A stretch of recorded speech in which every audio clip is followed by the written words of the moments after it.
وحكوسي قال لنا فيانا بلاد كذا ماشي فيها الكامكا وين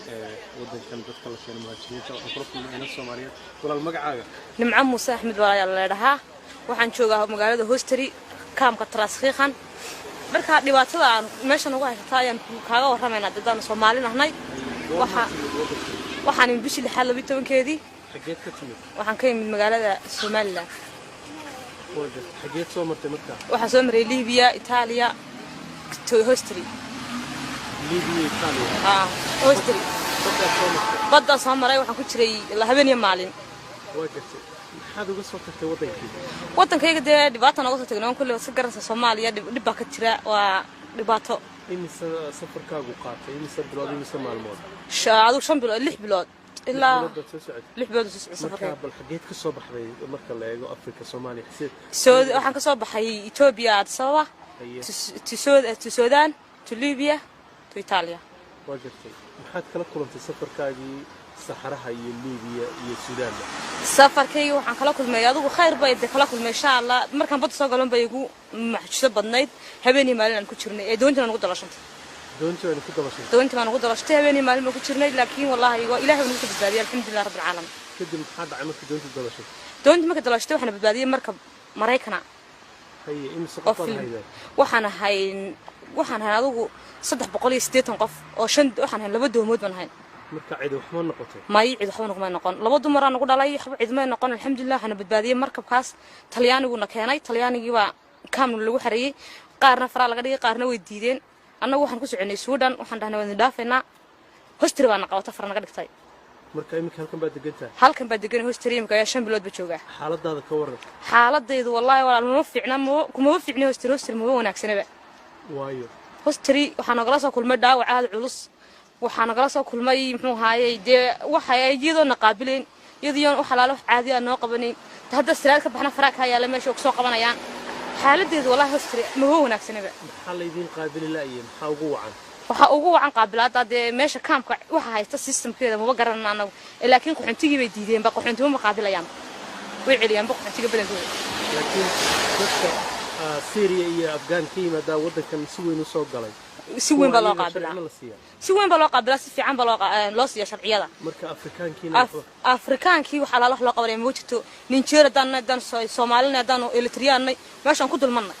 waayo maxaa ugu wacan meesha waxa ugu wacan maamulka sare meesha jooga waa Afghanistan iyo Syria waxa meesha ka maamulaha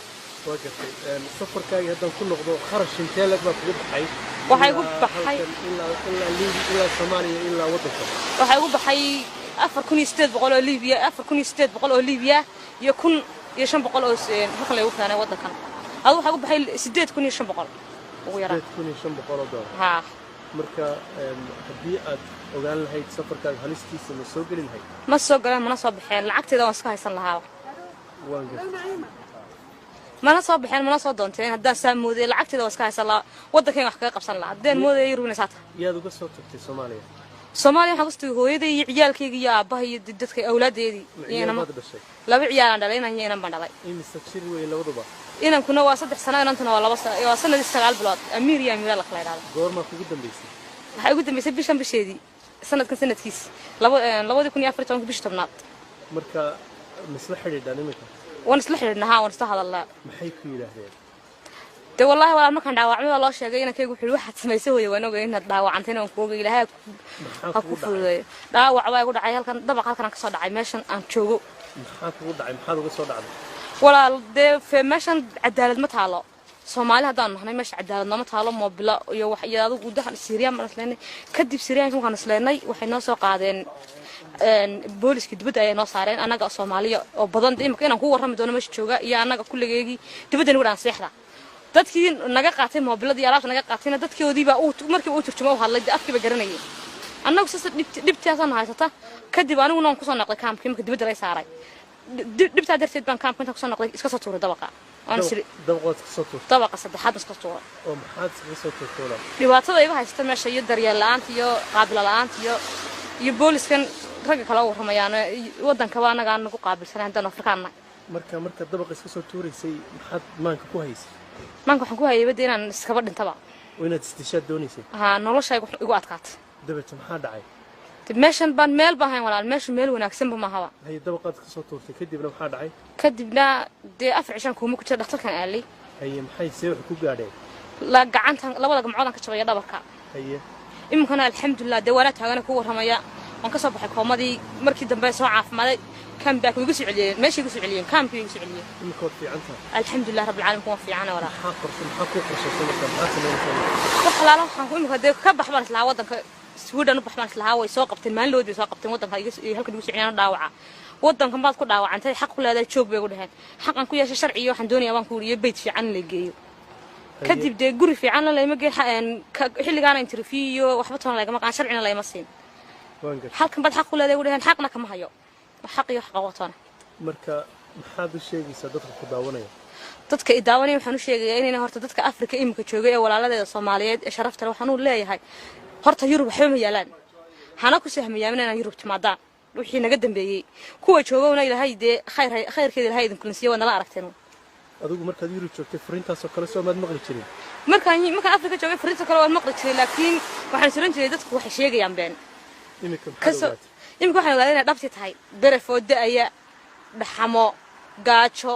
Afrika wa kuma nugaashan jirin baa halkan baan ku gaajoonaaba aad baad u mahadsantahay walaa adaa mudan walaa labaduba inaan kuna waa 3 sano inantuna waa 2 sano waa sanadii 9 bilood amiir iyo amiir la kala yiraahdo goorma kugu dambeysay waxa ugu dambeysay bishan bisheedii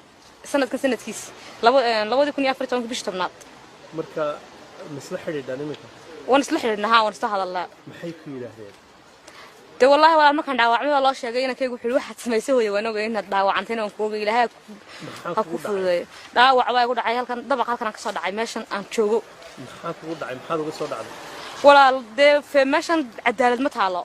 Soomaali hadaan nahay meesha cadaalad ma taalo moobila iyo wax iyadu gudaha Syria ma isleenay kadib Syria waxaan isleenay waxay noo soo qaadeen booliska dibadda ay noo saareen anaga Soomaaliya oo badan imika inaan ku warrami doono meesha jooga iyo anaga kulligeegi dibadda nagu dhaan seexda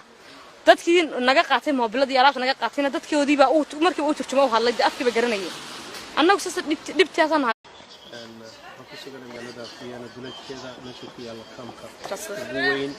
wadankan dadka la keenay muhaajiriinta oo kala kulmayna Soomaaliyeed walaal magacaaga Nimco Muuse Axmed walaal leedahay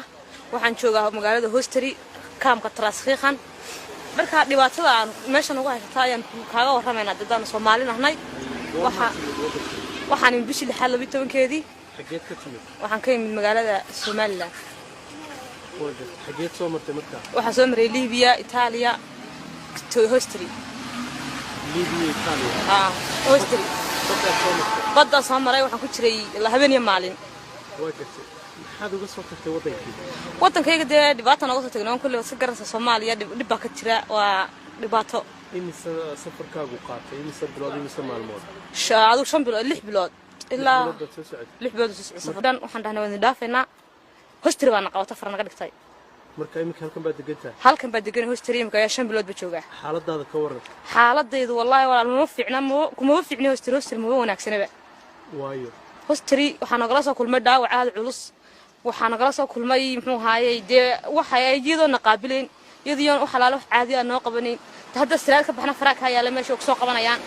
xaaladaydu wallahi Hosteri ma wanaagsanaba maxaa la idin qaabili laayeen